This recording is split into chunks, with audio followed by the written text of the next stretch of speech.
Hello, good afternoon all of you. My name is उत्तम सिंह और मैं आपका स्वागत करता हूँ यूएसपी क्लासेस में। हम यहाँ पे पढ़ रहे हैं आरआरबी एनटीपीसी 2024 के लिए जीएस।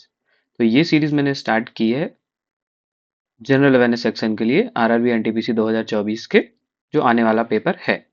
ये जो सीरीज है ये पीवाईक्यू बेस्ड है। मैंने पीवाईक्यूज का एनालिसिस किया और उसके बाद मैंने ये सीरीज स्टार्ट की है। तो इसमें हम मोस्टली वही टॉपिक्स पढ़ेंगे जिनसे मैक्सिमम चांसेस हैं हमारे क्वेश्चन आने के या पास्ट में उन टॉपिक्स पे क्वेश्चंस आए हुए हैं, है ना। तो इस सीरीज में सबसे पहली क्लास है हमारी महात्मा गांधी के ऊपर, क्योंकि महात्मा गांधी एक ऐसा टॉपिक है जिसके ऊपर काफी क्वेश्चंस पास्ट ईयर्स के पेपर्स में पूछे गए हैं।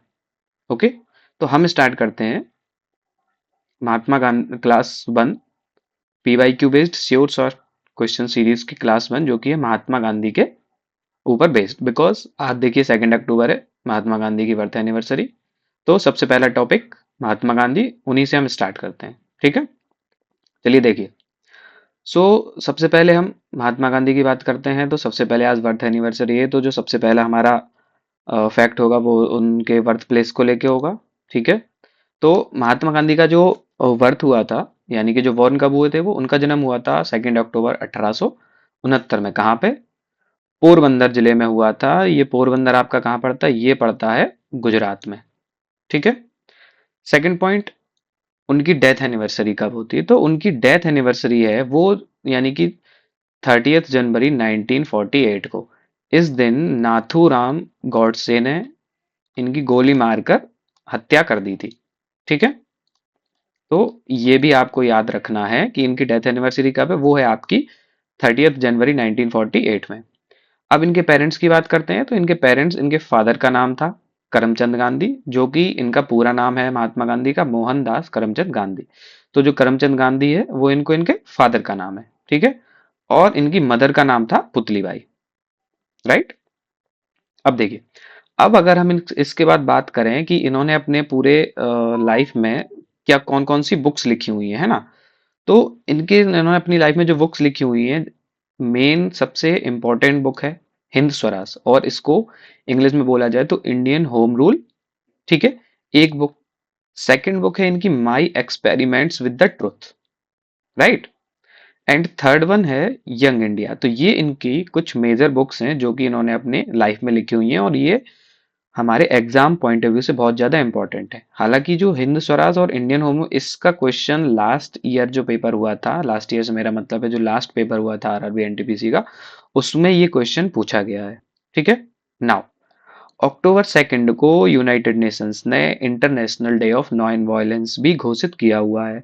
तो अगर आपसे ये पूछा जाए कि international day of non violence कब मनाया जाता है, तो वो भी आपका कब मनाया जाता है? 2 अक्टूबर को। ठीक है, अब देखिए, अब बात करते हैं कि ब्रिटिश काल में जब इंडियन कांग्रेस बनी थी तो उनके हर ईयर दिसंबर में सेशंस होते।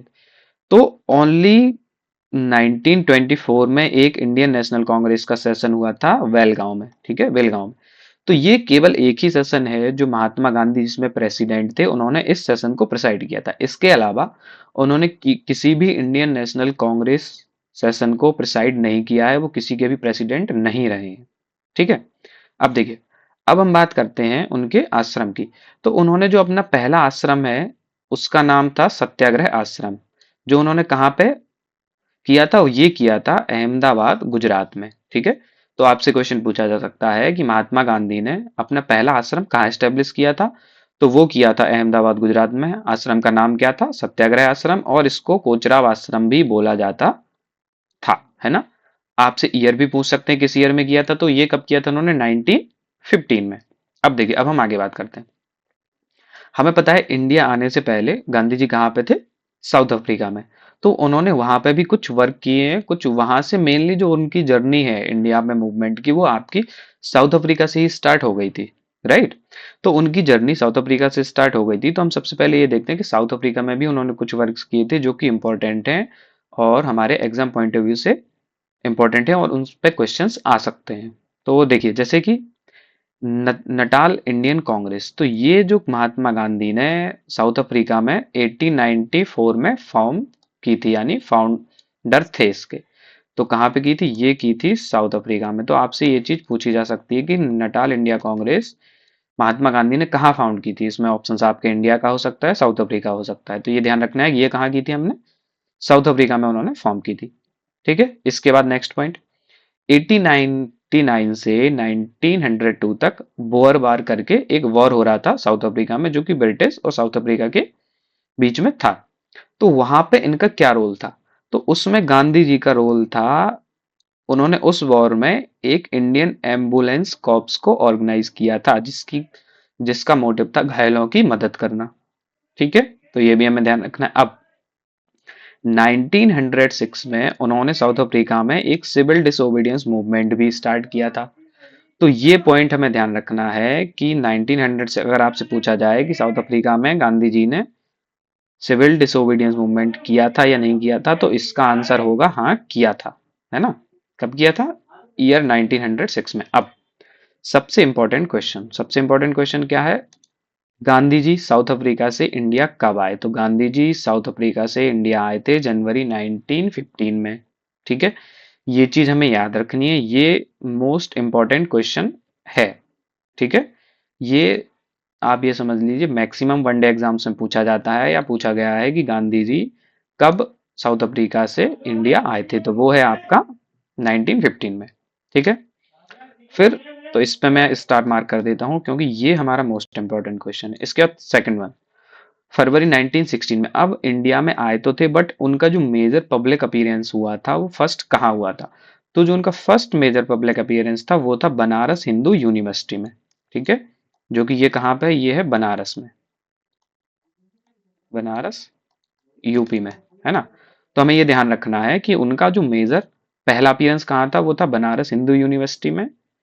किस ईयर में? 1916 में। ये भी आपका पी बाई क्यू है, ये भी क्वेश्चन आपका लास्ट एग्जाम में पूछा गया है। अभी ये टॉपिक खत्म होने के बाद हम इसके पी बाई क्यूज भी देखेंगे। तो यानी कि हम यहाँ से कह सकते हैं कि ये भी हमारा क्वेश्चन इंपॉर्टेंट हो गया। तो मेनली ये हैं सारे इंपॉर्टेंट, बट जो मोस्ट इंपॉर्टेंट है वो आपका मैंने स्टार मार्क कर दिया कि ये दोनों मोस्ट इंपॉर्टेंट है, जिनकी सबसे ज्यादा आने की चांसेस रहते हैं। अब इंडिया में आने के बाद उन्होंने क्या मूवमेंट्स चलाए, कहाँ से स्टार्ट किया, कैसे मूवमेंट स्टार्ट किया, हम उसकी बात करते हैं। ठीक है, तो इंडिया में जो सबसे पहला उनका मूवमेंट था वो था चंपारण सत्याग्रह 1917 में। ठीक है, ये कहाँ हुआ था? ये किया था उन्होंने बिहार में। ठीक है, तो आपसे पूछा जा सकता है कि चंपारण सत्याग्रह कहाँ हुआ था, किस ईयर में हुआ था? तो 1917 में हुआ था बिहार में। अब ये है कि क्यों हुआ था? तो बिहार में एक तीन कठिया सिस्टम चलता था। जैसा कि तीन खटिया सिस्टम मतलब ये था कि 3/20 पार्ट जो है, पूरे 20 का जो थर्ड पार्ट है उस पे वहां के फार्मर्स को इंडिगो उगाना रहता था, ये ब्रिटिशर्स ने बोला था। तो इसी तीन कठिया सिस्टम को अपोज करने के लिए गांधी जी ने वहां पे चंपारण सत्याग्रह स्टार्ट किया था। अब ये भी पूछा जा सकता है कि चंपारण किसके इनविटेशन पे गांधी जी आए थे? तो वहां पे एक व्यक्ति थे जिनका नाम था राजकुमार शुक्ला, जिन्होंने गांधी जी को इस सिचुएशन से अवेयर करा के उन्हें बिहार में इनवाइट किया था। ठीक है, अब सेकंड उसके बाद उनका क्या था मूवमेंट? नेक्स्ट उनका था अहमदाबाद मिल स्ट्राइक। ये क्यों हुई थी? देखो, ये मेनली वहां पे जो वहां के लेबर थे और वहां के जो मिल ओनर थे उनके बीच में डिस्प्यूट चल रहा था।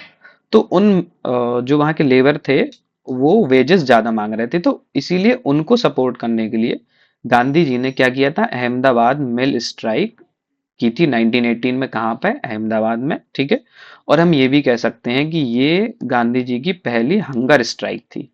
तो अगर आपसे पूछा जाए कि first hunger strike Gandhi ji ने इंडिया में कब और कहाँ की थी, तो वो की थी अहमदाबाद में। किस ईयर में? 1918 में। ठीक है, फिर अहमदाबाद के बाद उनका जो मेजर नेक्स्ट मूवमेंट है वो क्या था? खेड़ा सत्याग्रह था। ठीक है, ये भी अहमदाबाद में, मतलब गुजरात में। ठीक है, अब देखिए ये भी मेनली आपका क्या था? इसमें गांधी जी के साथ साथ और भी तीन चार लोग शामिल थे, जैसे कि सरदार वल्लभ भाई पटेल, नरहरि पारिक एंड इंदुलाल याग्निक। तो ये कुछ हमें नाम याद रखने हैं, ये पूछा जा सकता है कि गांधी जी के साथ कौन कौन लोग वहां पे थे। ठीक है, अब उसके बाद बात करते हैं। अब हम चलते हैं 1919 में। तो 1919 में हम जानते हैं ब्रिटिशर्स ने एक एक्ट लाया था, रॉलेट एक्ट। रॉलेट एक्ट क्या था? रॉलेट एक्ट आपका ये था कि इस ठीक है। रॉलेट एक्ट ये था कि रॉलेट एक्ट के मुताबिक ये एक्ट पास होने के बाद ब्रिटिशर्स किसी को भी अरेस्ट कर सकते थे बिना उन्हें कोई रीजन दिए। ठीक है, बिना किसी रीजन के किसी भी पर्सन को वो अरेस्ट कर सकते थे और 2 साल तक रख सकते थे विदाउट एनी ट्रायल। कि जो होता है ना कि जज के सामने पेश करना रहता है, तो ऐसा कोई भी रूल नहीं था। इस रूल के मुताबिक वो विदाउट एनी ट्रायल 2 इयर्स तक उन्हें रख सकते थे। ठीक है, 2 इयर्स तक जेल में बंद रख कर रख सकते थे, कोई भी पॉलिटिकल लीडर हो। और उस टाइम पे बहुत पॉलिटिकल लीडर्स के साथ ऐसा किया गया था। तो जो रॉलेट एक्ट है ये कौन लाया था? ये एक सिटीजन कमेटी फॉर्म हुई थी 1917 में। ठीक है, 1917 में एक सिटीजन कमेटी फॉर्म हुई थी जिसके हेड थे जस्टिस सिडनी रॉलेट। तो इन्हीं के नाम पे इस एक्ट को क्या बोला गया था? इन्हीं के नाम पे इस एक्ट को बोला गया था रॉलेट एक्ट। ठीक है, तो इसकी मैंने आपको फीचर्स बता दिए हैं क्या, कि 2 साल तक विदाउट एनी ट्रायल किसी को भी ये डिटेन कर सकते थे। तो इसी एक्ट के अपोज में गांधी जी ने सत्याग्रह स्टार्ट किया था। और इसी रोलेक्ट एक्ट को अपोज करने के लिए जलियांवाला बाग में पीसफुल प्रोटेस्ट हो रहा था, जिसको जनरल डायर ने एक पीसफुल प्रोटेस्ट को क्या चारों तरफ से घेर के गोलीबारी कर दी थी। तो उसमें कई लोग शहीद हो गए थे, है ना, कई मतलब औरतें बच्चे बूढ़े सब थे वहां पे जो यहाँ पे उनका शिकार हुए। बट कि ये प्रोटेस्ट कैसा था? पीसफुल। तो ये भी चीज आपसे पूछा जा सकती है कि अब जलियांवाला बाग किस डेट में हुआ था? तो 13 अप्रैल 1919 में जलियांवाला बाग मसाकर किया गया था। ठीक है, अब इसके बाद हम आगे चलते हैं। अब नेक्स्ट क्या है? नॉन कॉपरेशन मूवमेंट हमारा। ठीक है, कि अब इसके बाद गांधी जी ने क्या किया था? इसके बाद 1920 से नॉन कॉपरेशन मूवमेंट स्टार्ट हुआ था। ठीक है, 1919 में जलियांवाला बाग हुआ, उसके बाद 1920 से गांधी जी ने पूरे देश में नॉन कॉपरेशन मूवमेंट स्टार्ट किया था। और ये फर्स्ट नेशन वाइड एजिटेशन था पूरे इंडिया में। इससे पहले ऐसा मूवमेंट कभी नहीं हुआ, तो इसीलिए इसको बोला जाता है कि फर्स्ट नेशन वाइड ये एजिटेशन था हमारा। ठीक है, जो कि गांधी जी की अध्यक्षता में हुआ था। अब ये पूछा जा सकता है कब से स्टार्ट हुआ था? तो इसकी स्टार्टिंग थी 5 सितंबर 1920 से। 5 सितंबर 1920 से ये सारा स्टार्ट किया गया था। ठीक है, अब इसी नॉन कॉपरेशन मूवमेंट को चलते चलते क्या हुआ कि एक दिन मतलब एक टाइम है जो डेट थी 5 फरवरी 1922। इस डेट को एक चौरी चौरा इंसिडेंट हिस्ट्री में है जो कि गोरखपुर में हुआ था। इसी मूवमेंट के अंदर ये हिंसा चौरी चौरा में हुई थी। कुछ लोगों ने पुलिस स्टेशन को चारों तरफ से घेर के उसमें आग लगा के आदमियों को जिंदा जला दिया था। तो इसी इंसिडेंट से, क्योंकि बल्कि ये जो प्रोटेस्ट था वो क्या था? एक पीसफुल प्रोटेस्ट था, यानी कि जो गांधी जी हमेशा बोलते थे अहिंसा नॉन वायलेंस। बट ये वायलेंस हो गया, तो इसी से दुखी होकर उन्होंने क्या कर लिया था? नॉन कॉपरेशन मूवमेंट को एंड कर दिया था। ठीक है, अब देखिए, अब इन्हीं की टाइमलाइन में देखें तो 1932 पे आते हैं। अब 1932 में क्या है? एक गांधी जी और भीमराव अंबेडकर, डॉक्टर भीमराव अंबेडकर के बीच एक पैक्ट साइन हुआ था। पैक्ट कैसा? जो इंग्लैंड के प्राइम मिनिस्टर थे उन्होंने कम्युनल अवार्ड्स अनाउंस कर दिए थे। कम्युनल अवार्ड्स क्या थे? कम्युनल अवार्ड्स का मतलब ये है कि रिप्रेजेंटेशन। ठीक है, जो भी इलेक्शंस थे वहां पे मुस्लिम ही, जैसे कोई सीट मुस्लिम की आई तो वहां पे केवल मुस्लिम ही वोट करेंगे, तो उन्होंने कुछ परसेंटेज उनके लिए रिजर्व कर दिया था। इसी को बोला गया था कम्युनल अवार्ड्स। मुस्लिम के साथ साथ और भी डिप्रेस्ड क्लासेस थी, मतलब कि जो क्लास जैसे कि क्रिश्चियंस और जो कि दलित से, उनको भी ये देने की मांग की गई थी। तो भीमराव अंबेडकर ने भी ये मांग उठाई थी कि दलित्स को भी मिलना चाहिए। बट गांधी जी ने उनसे बात करके ये बोला कि हम आपको रिजर्वेशन दिलाएंगे, बट ये सही नहीं है। ठीक है, तो 1932 में अगर आपसे पूछा जाए कि पूना पैक्ट कब साइन हुआ, तो 1932 में किस किस के बीच साइन हुआ? तो भीमराव अंबेडकर और महात्मा गांधी के बीच ये पूना पैक्ट साइन हुआ था। ठीक है, अब इसके बाद बात करते हैं। तो इसी के बीच में एक इंपॉर्टेंट पॉइंट है, अगर आपसे पूछा जाए कि कौन से सेशन में कांग्रेस ने पूर्ण स्वराज का नारा दिया था, तो वो सेशन था आपका लाहौर सेशन 1929। 1929 के लाहौर सेशन में पूर्ण स्वराज का नारा दिया गया था। और यहीं पे 26 जनवरी को इंडिपेंडेंस डे घोषित कर दिया गया था कि हम अपना इंडिपेंडेंस डे 26 जनवरी को मनाएंगे, हम 26 जनवरी तक इंडिपेंडेंट हो जाएंगे। ठीक है, तो ये कब किया गया था? ये किया गया था आपका 1929 में। ठीक है, चलिए अब हम बात करते हैं आगे। अब देखिए, जो अब हम अभी मेनली बात करेंगे सिविल डिसओबीडियंस मूवमेंट की। ठीक है, civil dis civil disobedience movement क्या था? ये आपका स्टार्ट हुआ था 1930 में। ठीक है, महात्मा गांधी ने सिविल डिसोबीडियंस मूवमेंट स्टार्ट किया था 1930 में। और ये कब तक था? इसका जो पूरा टाइमलाइन है वो 1930 से 1934 है। क्यों है? देखो, बीच में महात्मा गांधी ने सिविल डिसोबीडियंस मूवमेंट को कुछ टाइम के लिए पॉज भी किया था, क्योंकि आपने राउंड टेबल कॉन्फ्रेंस के बारे में सुना होगा कि गोलमेज सम्मेलन जिसको हिंदी में बोला जाता है।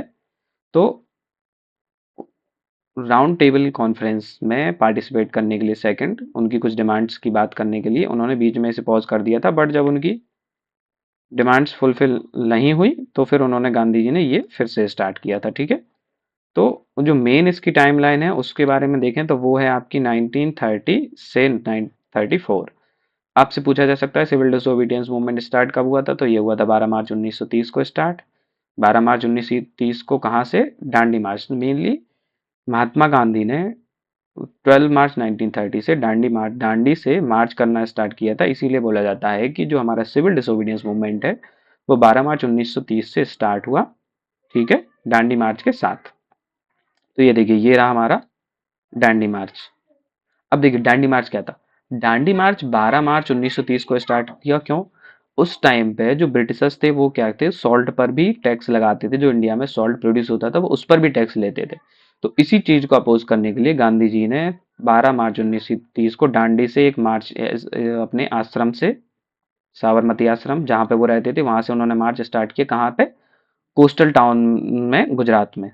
कोस्टल टाउन तक जहाँ पे नमक बनता था, तो वहां पे जाके उन्होंने बिना किसी टैक्स के नमक प्रोड्यूस किया और यूज किया, है ना। तो देखिए देखिए सेकंड पॉइंट क्या है? Against the unjust tax on salt as part of the movement. और इनका जो, वो वहां पे जो कोस्टल कोस्ट पे कब पहुंचे थे? ये पहुंचे थे 6 अप्रैल 1930 को। तो दांडी मार्च कब खत्म हुआ था? 6 अप्रैल 1930 को उन्होंने सॉल्ट लॉ ब्रेक किया था। ठीक है, तो यहाँ पे हम ये कह सकते हैं कि 6 अप्रैल 1930 को उन्होंने जो ब्रिटिशर्स का सॉल्ट लॉ था उसे तोड़ा था, उस कानून को तोड़ा था। ठीक है, last but not the least, last है हमारा मेजर जो मूवमेंट्स की बात कर रहे हैं हम गांधी जी के जिससे वो रिलेटेड, वो था क्विट इंडिया मूवमेंट। ये आखिरी मूवमेंट था जिसके बाद से हमें 1947 में आज़ादी मिली थी। ठीक है, तो ये कब था? 1940 में स्टार्ट हुआ था। कहाँ से हुआ था? ये हुआ था 8 अगस्त 1942 से स्टार्ट, ग्वालियर टैंक जगह करके है एक, बॉम्बे में। ये ग्वालियर में नहीं है, ये बात आप लोग ध्यान रखिएगा। 8 अगस्त 1942 को क्विट इंडिया मूवमेंट स्टार्ट हुआ था ग्वालियर टैंक इन बॉम्बे से। और इसी मूवमेंट के तहत गांधी जी ने करो या मरो का नारा दिया था, जिसे हम डू या डाई भी कहते हैं, और इसको हिंदी में बोला जाए तो इसको हम बोलते हैं करो या मरो। तो देखिए मेनली ये कुछ फैक्ट्स थे गांधी जी से रिलेटेड। ठीक है, अब देखिए, अब हम इसमें, मैंने आपसे बोला था कि पीवाई क्यूज की बात करते हैं हम। ठीक है, तो पीवाई क्यू की क्या बात है? पीवाई क्यू से ये बात करनी है हमें कि ये देखिए, अब हम यहाँ पे देखेंगे कि कौन कौन से पीवाई क्यूज आए हैं। तो ये देखिए, सबसे पहले ये वाला क्वेश्चन है, at which university did Mahatma Gandhi make his first public appearance in 1916 after returning from South Africa to India? तो अभी हमने ये ऊपर पढ़ा हुआ है कि इसका आंसर बताइए अब आप लोग, क्या था कि कहाँ उन्होंने अपना मेजर पब्लिक अपीयरेंस किया था? तो इसका आंसर है सी, बनारस हिंदू यूनिवर्सिटी में 1916 में उनका फर्स्ट मेजर पब्लिक अपीयरेंस हुआ था। देखिए अब सेकंड क्वेश्चन, सेम क्वेश्चन, ये सेम क्वेश्चन दो शिफ्ट में, अलग अलग शिफ्ट में आया था। ये देखिए, यहाँ पे भी सेकंड क्वेश्चन भी मेजर अपीयरेंस है, तो इसका भी क्या हो जाएगा? सी, बनारस हिंदू यूनिवर्सिटी 1916 में, राइट। अब देखिए, अब इसी के बाद हम उनकी थर्ड देखते हैं, नेक्स्ट वीवाई क्यू से रिलेटेड क्या है। अब देखिए, उनकी एक बुक का नाम आया, उन्होंने क्या बोला कि नेम द बुक। ठीक है, ये देखिए, name the book written by Mahatma Gandhi in 1909 that suggested British rule would come to an end if Indians didn't cooperate them. तो ये था आपका हिंद स्वराज, हम जिसको बोले थे इंडियन होम रूल। उनकी बुक का नाम था इंडियन होम रूल, जिसको हिंद स्वराज भी बोला जाता है, जो उन्होंने 1909 में लिखी थी। ठीक है, देखिए अब वैसे भी एक चीज को आप इससे समझ सकते हैं, अगर आपको नहीं भी पता, अगर आपको उनकी बुक्स के केवल नाम पता है, देखिए विलेज स्वराज ऐसी कोई बुक नहीं थी, इंडिया ऑफ माई ड्रीम्स, ठीक है, और कंस्ट्रक्टर प्रोग्राम, ये भी कोई बुक ऐसी बुक नहीं है हमने पढ़ी। तो मेनली आप इससे भी गैस कर सकते हैं कि क्या होगी हिंद स्वराज। देखिए एक क्वेश्चन और अब यहाँ पे पीवाईक्यू की हम बात कर लेते हैं। Name the major revolt inspired by Mahatma Gandhi against the forced cultivation of indigo. तो इंडिगो के अगेंस्ट अभी हमने बात की है कि कौन सा एक तीन कठिया सिस्टम था। कहाँ पे था ये? बिहार के चंपारण में, जो कि 1917 में राजकुमार शुक्ला ने इनवाइट किया था गांधी जी को। तो ये देखिए 1917 में चंपारण में जाके उन्होंने किया था सत्याग्रह। तो इसका आंसर क्या हो जाएगा? Champaran Satyagraha will be our answer B. तो ये देखिए, अब आप ये देखिए गांधी जी से केवल चार क्वेश्चन हमें लास्ट, और ये सब ये पीवाईक्यूज ऐसा नहीं कि बहुत सालों की, ये केवल लास्ट पेपर की बात कर रहे हैं, उसी में ये चार क्वेश्चन आए। तो यहाँ से हम पता कर सकते हैं कि जो हमारा ये सेक्शन है कितना इम्पोर्टेंट है। ठीक है, बाकी का ये पीडीएफ आपको टेलीग्राम चैनल पे हमारे मिल जाएगी। अगर आप पूरा गांधी जी के बारे में पीडीएफ डाउनलोड करना चाहते हैं तो हमारा जो टेलीग्राम चैनल है उसकी लिंक हम डिस्क्रिप्शन में दे देंगे। डिस्क्रिप्शन में है, तो वहाँ से आप इस पीडीएफ को डाउनलोड कर सकते हैं। और बाकी अगर आपको ये वीडियो पसंद आया तो आप हमारे चैनल यूएसपी क्लासेस को लाइक करें, सब्सक्राइब करें एंड शेयर करें। अब हमारी जो सेकंड क्लास होगी वो होगी हमारी वर्ल्ड हेरिटेज साइट्स पे, क्योंकि वर्ल्ड हेरिटेज साइट से भी रेलवे में बहुत ज़्यादा क्वेश्चंस आते हैं पीवाईक्यूज के बेसिस पे हम ये बात कर रहे हैं। तो ये हमारी जो सीरीज है पीवाईक्यू बेस्ड ही है। तो नेक्स्ट जो हमारी क्लास होगी क्लास नंबर 2 वो होगी वर्ल्ड हेरिटेज साइट्स पे। Okay, thank you.